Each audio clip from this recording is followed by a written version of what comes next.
aba boda boda habwa district ya Kiruhura kace bakwata no maraka bwa nyuma y'akakiiko akakuru kuriyangatanisa sente zabo nukwe kweta urukiko rwaho naho kwanjura office bakatamwa akakiiko akasya konka rutorogere bwa nyuma y'akakiiko akakuru kwanjira mu office twargatse mu state umuntu akakiiko akasya muhine tuzire kushobora stanjuriyo kwe tine constitution ko kubiro byo mwebemeza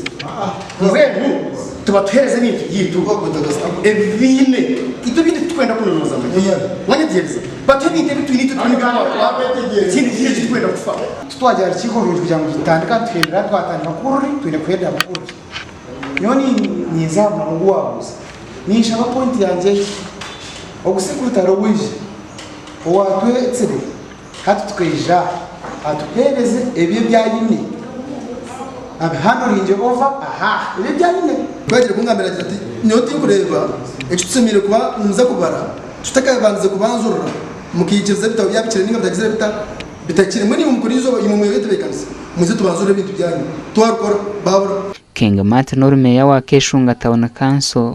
no wacenderezo mu runo rwarebire byayaka kandi atabucira ba boda boda abo butaba bamazima eje kora yani yo kurwana no kutera nembare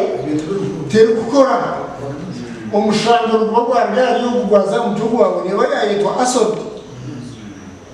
hati urwo gukora taramateka abukongera gasha kwa Richard Nahabwe na hani ko fe bitu ya dine